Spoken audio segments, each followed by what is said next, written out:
Wolf Spirit Radio. Empowering the body, mind, and spirit. This is We Cannot Be Silent with Phil Restino and Larry Pinkney.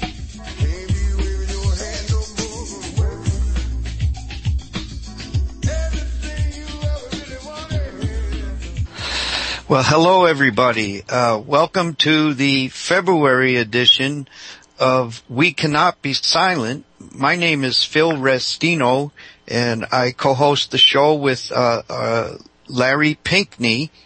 And Larry and I tonight are very excited. We have a guest, author and activist, Jill Dalton, out of New York City. Larry, you mentioned, I don't know if you want to share this with the listeners, but the time in prison where it was a lot of killing going on at the time, and somebody approached you for help, and you saw that as you weighed it out as far as differences and benefits. Would you mind giving that example again, or?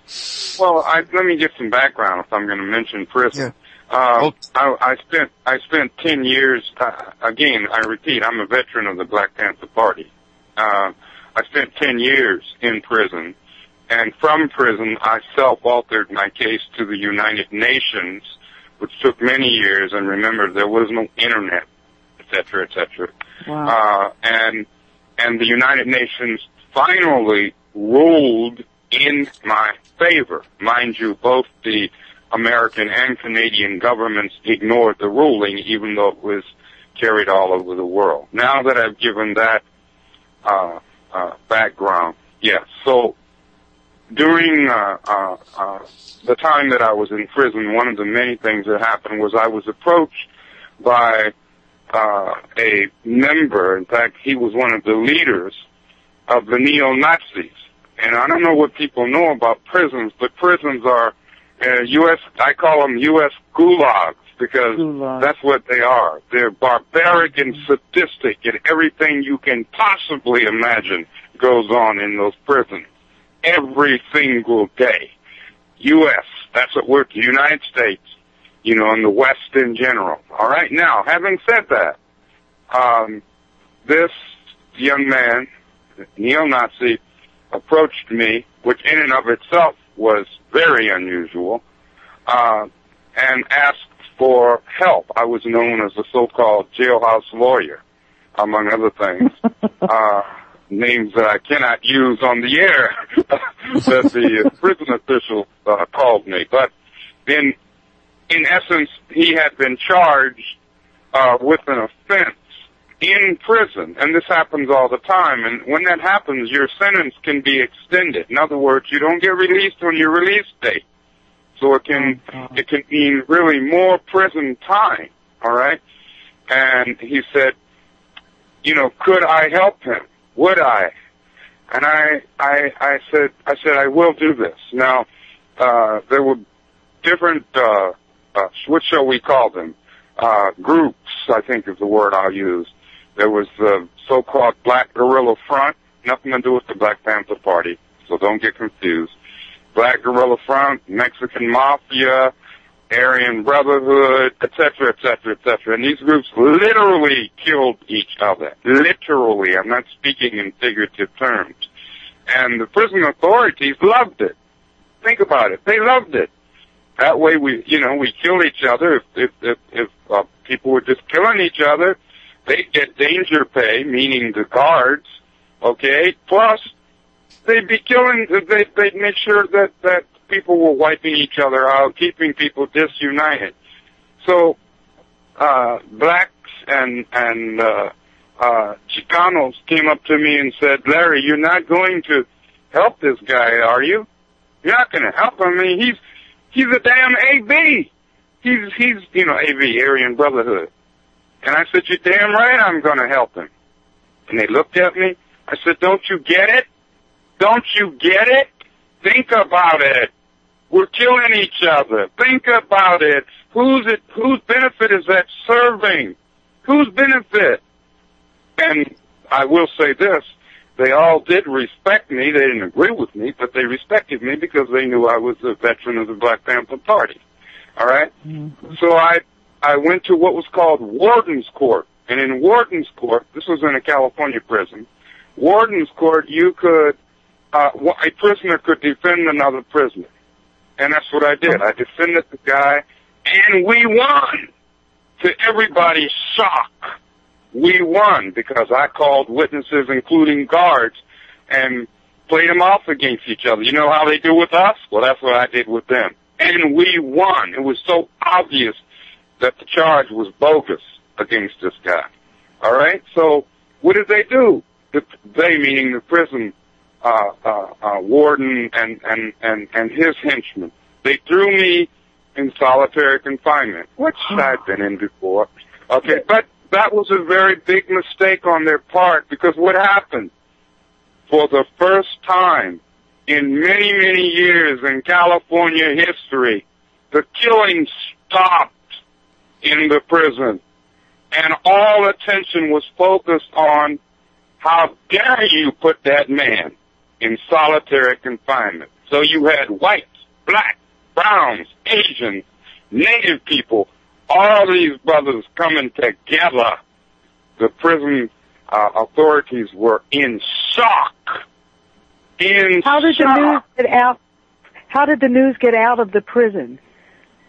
Well, we used a number of different ways to get it out. Let's just say it was done surreptitiously. Okay, great. What a great story. And did you become? What about the Aryan dude that you ended? Did he have a whole different attitude? He had to. I mean, what? Well, it wasn't just him. Everybody had a whole different attitude. They'd never seen anything like that before. I hadn't seen anything like that before, frankly. Wow. I hoped against hope. I mean, I knew that what I was doing was right. It was principle. That's the word. You know, Phil, that I was always the common use that word. denominator. Yes, okay? So all of us, it was a lesson to us all. And I can tell you that some years later, when I was finally released from prison, and it really didn't have anything to do, well, I won't say it didn't have anything to do with the United Nations ruling, but when I was finally released from prison, I was walking down this huge hallway. It was a prison of approximately 3,000 prisoners, okay? I was walking down this hallway, and everybody knew I was going to be released. Okay, I was back in general population. There were whites on one side, whites and Chicanos on one side. There were natives and blacks on the other side. Now, picture this, if you will. I'm walking down this hallway, and every single one of them put up their arms in salute. That was unheard of. It was all I could do to keep the tears from flowing. It was all, and the guards were just in shock. Okay? Wow. I know what can be done. What did you? Wow. So I know what can be done. That's why I constantly say that we have to, our job is to get to everyday people just like us. Damn the leadership. Because the leadership, they all serve the same master.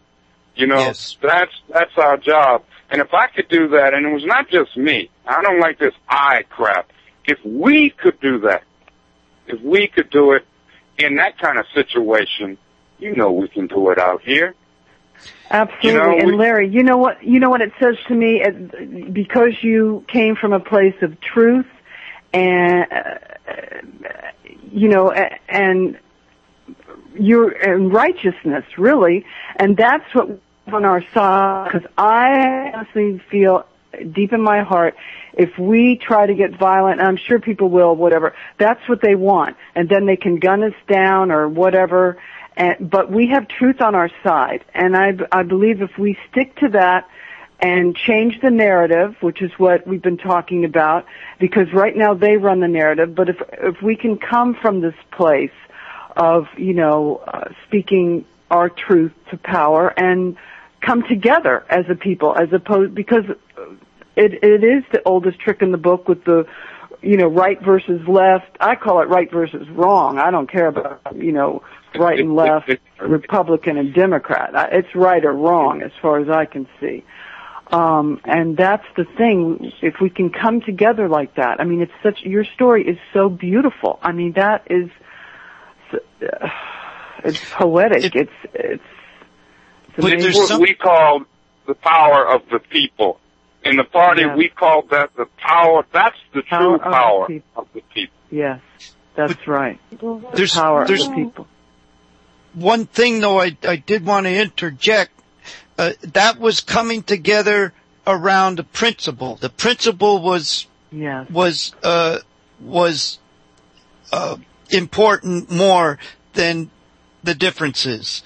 And that was the common denominator. But I also want to say, and this hasn't been mentioned, that does not mean that the Aryan brothers and the Mexican mafia and the black groups all had to be friends.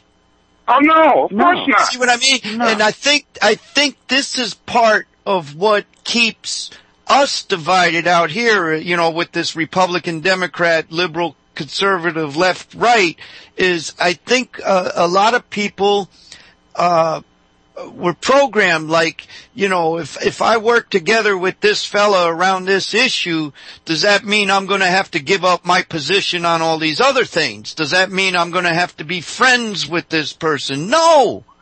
And like Larry, you often give the example about disagreeing. What's that saying you have? I say that if we are discussing something and we're always in agreement about every single thing, then somebody is lying.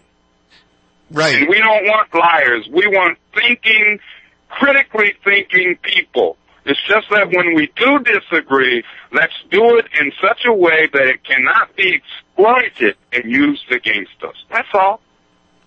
And just be real, be honest. And that's when you can respect people.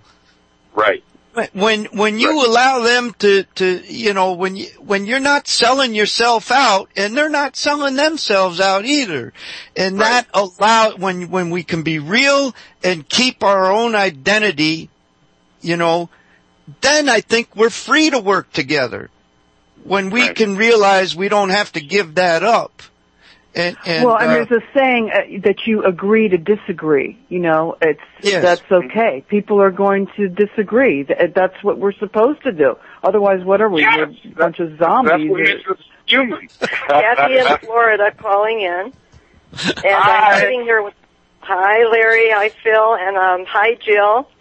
Hi. I'm sitting here with my son Brett, listening to the show. And I must say, it is a lively discussion. Love listening to all of you. And, of course, Larry's prison story is, I was thinking when he was talking tonight, somebody should make a movie out of Larry's life. That's what I was thinking. I was like, this is a great script. That's what I thought. Kathy, I said, who plays you? Really? Exactly. Is it Denzel? I don't know. Denzel Washington would be great. I mean, That's what's on my mind. Exactly. Great minds think alike, Janet. Okay, so here's the homework for everybody. Want you all to go to Jill Dalton's blog site, which is www.recoveringarmybrat.wordpress.com. Did I get that right, Jill? You got it right.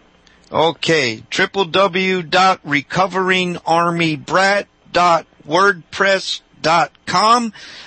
Get these articles circulated around to your friends and email lists, and when you're done with that, get over to www.blackactivistwg.org.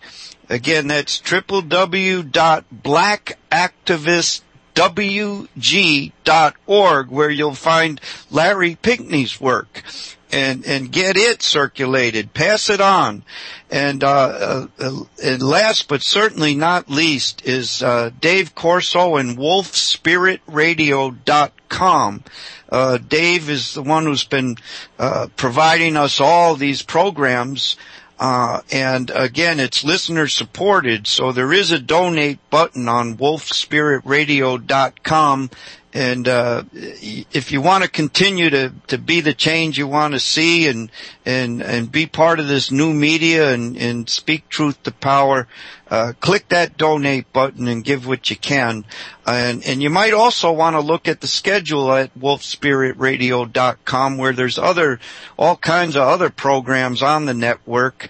We're just one of them, and we're very happy to have the opportunity to part of this network. So I think that's enough homework for tonight, huh, Larry? Yeah, just for tonight. We'll have more next month. Yeah, we'll have more next month, but okay, and like Larry said, the exam will be the end of April. There you go. All right. Dave Corso, we can't thank you enough, Dave, for Thanks, Dave. putting this show on for us and the listeners, and I want to say good night and thank you very much. Well, I'm just honored that you gentlemen accepted my invitation. It's a pleasure. And Jill, thank you so very much. Thank you. I really enjoyed it. A song that I haven't played in a while called "We Cannot Be Silent." Hey. All right. Until tomorrow morning at 9 a.m. when I'll be back here live. This is Dave once again from the Wolves Den saying good night, Larry. Good night, Good night, Dave. Good night. Jill. Good night, Dave. Bye.